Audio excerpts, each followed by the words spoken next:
Morning students, welcome to our channel personal tutor. और मैं आपकी सोफिया मैम आपके लिए केमिस्ट्री की एक और नई वीडियो के साथ में। तो जैसे कि हम यहाँ पर पढ़ रहे हैं organic chemistry BSc first year unit 3, ठीक है। कई टॉपिक्स हम यहाँ पर यूनिट 3 के ऑलरेडी कवर अप कर चुके हैं। अब हम यहाँ पर यूनिट 3 की केमिकल प्रॉपर्टीज के अंदर हमारी जो अगली प्रॉपर्टी है वो है ऑक्सीडेशन ऑफ अल्केन्स का ऑक्सीडेशन, जो कि बहुत ही इम्पॉर्टेंट केमिकल रिएक्शन है। मैं आपको यहाँ पर जितनी भी इसकी पॉसिबल रिएक्शंस हैं अल्केन्स के ऑक्सीडेशन की, वो सारी यहाँ पर आपको डिटेल में एक्सप्लेन करने वाली हूँ, ठीक है। सो हम यहाँ पर पढ़ रहे हैं ऑक्सीडेशन ऑफ अल्केन्स। सबसे पहले ऑक्सीडेशन के अंदर हम पढ़ेंगे कंबशन, हमारा फर्स्ट टॉपिक, ठीक है। कंबशन, अल्केन की कंबस्टिबिलिटी क्या होती है और किस तरह से वो कंबशन करते हैं। जैसे सबसे पहले अगर हम यहाँ पर बात करते हैं मीथेन की, मीथेन को अगर हम हीट करें, किसकी प्रेजेंस में हीट कर रहे हैं? ऑक्सीजन की प्रेजेंस में। ये सबसे फास्ट और बहुत प्राइमरी रिएक्शन है आपके ऑक्सीडेशन की। आपने मीथेन को लिया, मीथेन को आप कंबशन करा रहे हैं in the presence of oxygen. Oxygen की प्रेजेंस में जब मीथेन कंबशन करता है तो वो कार्बन डाइऑक्साइड और वाटर का फॉर्मेशन करता है। रिएक्शन देख सकते हैं आप, रिएक्शन कंबशन की कुछ इस तरीके से होगी। सबसे पहले हम यहाँ पर ले लेते हैं मीथेन यानी कि CH4 को। उसके बाद CH4 के साथ में हम यहाँ पर ऑक्सीजन की प्रेजेंस में इसको क्या करवाएंगे? हीट देंगे, बर्न कराएंगे। तो ऑक्सीजन की प्रेजेंस में जब ये हीट करेंगे तो ये आपको दो प्रोडक्ट देते हैं इनिशियली। एक होता है कार्बन डाइऑक्साइड और दूसरा होगा आपका वाटर, ठीक है। कार्बन डाइऑक्साइड एंड सेकेंड आपका हो जाएगा वाटर। ये इनिशियल ऑक्सीडेशन की रिएक्शन होती है। इसके बाद अगर इथेन की हम बात करते हैं, इथेन का कंबशन अगर हम कराएंगे तब भी आपका सेम यही प्रोडक्ट आपके निकलेंगे, यानी कि कार्बन डाइऑक्साइड और वाटर। तो कोई सा भी आप अल्केन ले लें, मेन अगर आप इनिशियली ऑक्सीजन की प्रेजेंस में उसको हीट करते हैं तो आपको कार्बन डाइऑक्साइड और वाटर का ही फॉर्मेशन होगा। ये तो हुआ कंप्लीट कंबशन। अब बात करते हैं इनकम्प्लीट कंबशन की। इनकम्प्लीट कंबशन, ठीक है। तो इनकम्प्लीट कंबशन का मतलब होता है जब आप ऑक्सीजन की अमाउंट बहुत ही कम लेंगे, ठीक है, या उतनी सफिशिएंट नहीं होगी ऑक्सीजन की अमाउंट जिसके अंदर अल्केन जो है वो कंप्लीटली कंबशन कर सके, ठीक है। तो ऑक्सीजन की अमाउंट अगर आप वैरी करेंगे या एयर या ऑक्सीजन की प्रेजेंस में जो भी आप अल्केन को क्या कर रहे हैं? हीट दे रहे हैं, टेम्परेचर दे रहे हैं। अगर आप ऑक्सीजन की अमाउंट को वैरी करते हैं तो उसका कंबशन भी इफेक्ट होगा। अगर ऑक्सीजन की अमाउंट ज़्यादा होगी तो कंप्लीट कंबशन होगा। अगर ऑक्सीजन की अमाउंट कम हो जाएगी तो वो हो जाएगा आपका इनकम्प्लीट कंबशन। इनकम्प्लीट कंबशन की अगर हम बात करें तो यहाँ पर CH4 को हमने लिया और इसके साथ में हम ऑक्सीजन के साथ में रिएक्शन करवा रहे हैं। ये मीथेन और ये आपका हो जाएगा ऑक्सीजन, ठीक है। मीथेन, ये CH4 हो गया है, ऑक्सीजन यहाँ पे क्या हो गया आपका? 3O2 हो चुका है। अब यहाँ हम करवाएंगे इनकम्प्लीट कंबशन। जब इनकम्प्लीट कंबशन हम यहाँ पर करवाते हैं तो देखिए ये आपका क्या है? इसको हम कार्बन कहेंगे और ये आपका क्या है? ये आपका ऑक्सीजन है। एक कार्बन और एक ऑक्सीजन मिलके क्या बना देगा? CO बना देगा, ठीक है। एक कार्बन और एक ऑक्सीजन और प्लस होके आपके वाटर के मॉलिक्यूल यहाँ पर क्या हो जाएंगे? बाहर हो जाएंगे। तो आप देख सकते हैं कितना डिफरेंस आ गया यहाँ पर। जब हमने ऑक्सीजन की अमाउंट ज़्यादा ली थी, सफिशिएंट ली थी, तो यहाँ पर हमें कंप्लीट कंबशन से दो प्रोडक्ट मिल रहे थे। एक मिल रहा था कार्बन डाइऑक्साइड और दूसरा हमें मिल रहा था वाटर। लेकिन वहीं जब हमने सेम प्रोसीजर अप्लाई किया, कैसे अप्लाई किया, हमने यहाँ पर इनकम्प्लीट कंबशन कराया, ठीक है, यानी मीथेन और ऑक्सीजन दोनों को आपस में रिएक्ट करवाया, इनकम्प्लीटली ये कंबशन करेंगे तो यहाँ पर फिर CO का फॉर्मेशन हो रहा है और वाटर के मॉलिक्यूल क्या हो रहे हैं, वाटर के मॉलिक्यूल बाहर हो रहे हैं, ठीक है। तो एक तरफ बना था कार्बन डाइऑक्साइड, वहीं दूसरी तरफ इनकम्प्लीट कंबशन से हमको क्या मिला है, कार्बन मोनोऑक्साइड मिला है, ठीक है। अब यहाँ पर केवल यही दो इनकम्प्लीट कंबशन से प्रोडक्ट बनते हैं या और कोई प्रोडक्ट भी बन सकता है कंबशन से, तो यहाँ पर बिल्कुल एक प्रोडक्ट हम और बना सकते हैं, कार्बन ब्लैक जो आता है, कार्बन ब्लैक, उसको भी अल्केन के इनकम्प्लीट कंबशन से ही बनाया जाता है। इंक, पेंट्स, पॉलिशेस, इन सब के अंदर कार्बन ब्लैक का यूज किया जाता है और वो जो कार्बन ब्लैक बनेगा वो हमारे अल्केन के इनकम्प्लीट कंबशन से ही बनता है। तो थर्ड आपकी प्रोसेस अगेन इनकम्प्लीट कंबशन से होती है, CH4, और यहाँ पे आपने ऑक्सीजन की अमाउंट और ज़्यादा अगर कम कर दी और मीथेन का आप जब इनकम्प्लीट कंबशन कराते हैं, ठीक है, सो इनकम्प्लीट कंबशन कराने पर एक तो आपको मिल जाएगा कार्बन ब्लैक, ठीक है, और साथ में आपका जो वाटर का मॉलिक्यूल है वो वाटर का मॉलिक्यूल आपका बाहर हो जाएगा। तो यहाँ पर क्या हुआ, जो भी आपका पर्टिकुलर मीथेन था उसने ऑक्सीजन के साथ में रिएक्शन करके इनकम्प्लीट कंबशन करके कार्बन ब्लैक का फॉर्मेशन किया।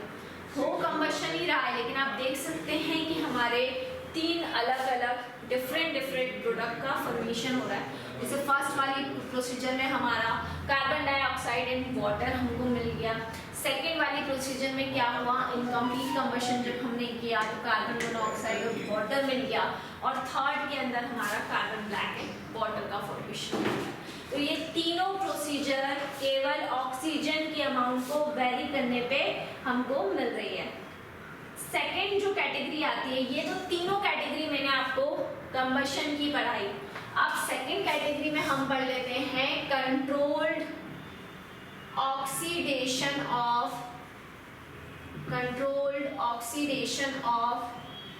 अल्केन्स। अल्केन्स का कंट्रोल्ड ऑक्सीडेशन, ठीक है। अब कंट्रोल्ड ऑक्सीडेशन का मतलब क्या होगा, अगर आप ऑक्सीजन का एक रेगुलर सप्लाई देते रहें, मतलब एक टाइम ड्यूरेशन आप बना लें और जो भी हाइड्रोकार्बन की आप रिएक्शन करवा रहे हैं उस पर्टिकुलर हाइड्रोकार्बन की रिएक्शन के अंदर आप एक लिमिटेड इतना ऑक्सीजन आपको इस रिएक्शन के अंदर सप्लाई करना है और इतने टाइम में करना है। तो इस तरह का जो ऑक्सीडेशन होता है जिसमें ऑक्सीजन की लिमिटेड सप्लाई होती है उसको हम कहते हैं कंट्रोल्ड ऑक्सीडेशन ऑफ अल्केन। लेकिन ये जो कंट्रोल्ड ऑक्सीडेशन होता है इसको कंट्रोल करने के लिए हमें यहाँ पर कुछ कैटलिस्ट की ज़रूरत पड़ती है। मतलब कंट्रोल्ड ऑक्सीडेशन जो अल्केन का होता है वो तभी पॉसिबल हो पाता है जब यहाँ पर हम कुछ कैटलिस्ट का क्या करेंगे, कुछ कैटलिस्ट का यूज़ करेंगे और उन कैटलिस्ट का यूज़ करके ही हम यहाँ पर कंट्रोल्ड ऑक्सीडेशन कर सकते हैं। तो अब कंट्रोल्ड ऑक्सीडेशन के अंदर हमारी कितनी रिएक्शन होती है देख सकते हैं आप। देखिए सबसे फर्स्ट रिएक्शन की अगर मैं बात करूं तो हम यहाँ पर मीथेन को लेते हैं, ये हमारा मीथेन का फॉर्मूला होता है CH4, ठीक है। और इसको जब हम ऑक्सीजन की लिमिटेड सप्लाई में रिएक्शन करवाते हैं in the presence of copper. अब यहाँ आप देख सकते हैं कि जो कॉपर है वो मैंने एज अ कैटलिस्ट यूज किया है। यहाँ पे जो टेम्परेचर होता है वो भी हम फिक्स कर देते हैं लगभग 5 to 1 केल्विन। और अगर प्रेशर की मैं बात करूँ तो प्रेशर भी हम यहाँ पर 100 एटमॉस्फेरिक फिक्स कर देते हैं। तो यहाँ पर हमारा जो प्रोडक्ट बनता है वो प्रोडक्ट होता है मिथेनॉल यानी कि CH3OH, ठीक है। तो यहाँ मैंने ऑक्सीजन की सप्लाई लिमिटेड कर दी सबसे पहली चीज़ तो, और सप्लाई लिमिटेड करने के बाद एक कैटलिस्ट मैंने यहाँ पे फिक्स कर दिया है कॉपर जिसको मैं अगर मैं बात करूं तो CH4 की जो रिएक्शन है वो ऑक्सीजन यानी कि O2 के साथ में हम करवाएंगे, किसकी प्रेजेंस में। अब यहाँ मैंने कैटेलिस्ट चेंज कर दिया, Mn2O3 कर दिया है। तो कैटेलिस्ट के चेंज करने के साथ देखिए रिएक्टेंट वही है, वही मीथेन है, वही ऑक्सीजन है, लेकिन जो रिएक्शन कैटेलाइज हो रही थी कॉपर से, अब मैं उसको मैंगनीज ऑक्साइड से कैटेलाइज करवा रही हूँ। तो यहाँ पर क्या होगा, जब मैं मैंगनीज ऑक्साइड से रिएक्शन कैटेलाइज करवाऊंगी तो फॉर्मल्डिहाइड यानी FeHO एक तो बन जाएगा और एक मेरा बन जाएगा वाटर का मॉलिक्यूल H2O।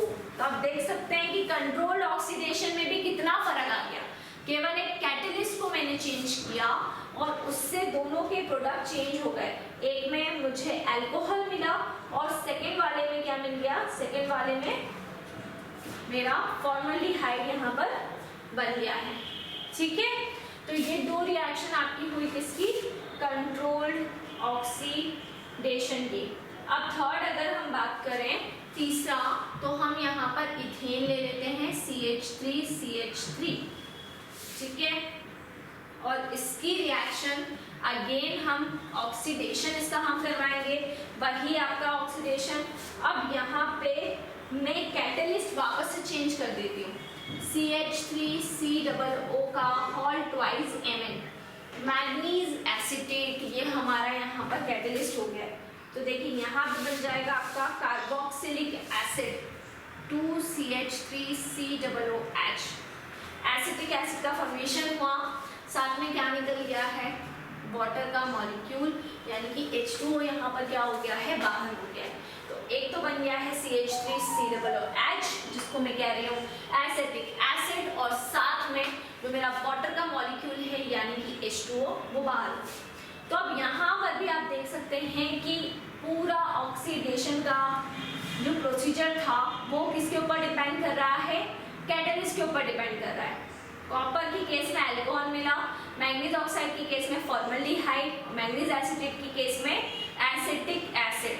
तीनों ही अलग अलग फैमिली के प्रोडक्ट हमको यहाँ पर ऑब्टेन हुए हैं। ठीक है, सो कंट्रोल ऑक्सीडेशन अल्केन्स का जो होता है वो पूरा किसके ऊपर डिपेंड करता है, कैटेलिस्ट के ऊपर डिपेंड करता है कि उस पार्टिकुलर रिएक्शन में हम कौन से कैटेलिस्ट का यूज कर रहे हैं। जबकि अगर हम अनकंट्रोल्ड ऑक्सीडेशन की बात करें तो उसमें कंबशन होगा, कंबशन के अंदर भी आपका कंप्लीट कंबशन और इनकम्प्लीट कंबशन दोनों के ही प्रोडक्ट क्या रहते हैं, ओवरऑल पूरी तरीके से डिफरेंट होते हैं। ठीक है, तो अल्केन जो ऑक्सीडेशन करते हैं वो ऑक्सीडाइजिंग एजेंट्स की हेल्प से करते हैं। जो भी कैटेलिस्ट हमारे यहाँ पे यूज होते हैं वो हमारे ऑक्सीडाइजिंग एजेंट कहलाते हैं। कुछ रिएक्शन KMnO4 और K2Cr2O7 की प्रेजेंस में भी होती है। अगर हम यहाँ पर टर्शरी अल्केन, सेकेंडरी अल्केन की रिएक्शन करवाएंगे तो वो रिएक्शंस फिर हम हमारे पोटेशियम डाइक्रोमेट और पोटेशियम परमैंगनेट की प्रेजेंस में करवाते हैं। तो वो रिएक्शन जो होंगी वो किस तरह से होंगी, ये देखिए, ये मैं ले रही हूँ यहाँ पर टर्शरी अल्केन। ठीक है, 3 डिग्री लिया है मैंने, कार्बन के तीनों साइड पे 3 कार्बन है, सो ये हो गया आपका 3 डिग्री। इसकी रिएक्शन हम करवाते हैं KMnO4 के साथ में और इसका हम ऑक्सीडेशन करवा रहे हैं। ठीक है, तो यहाँ पर अब क्या होगा, CH3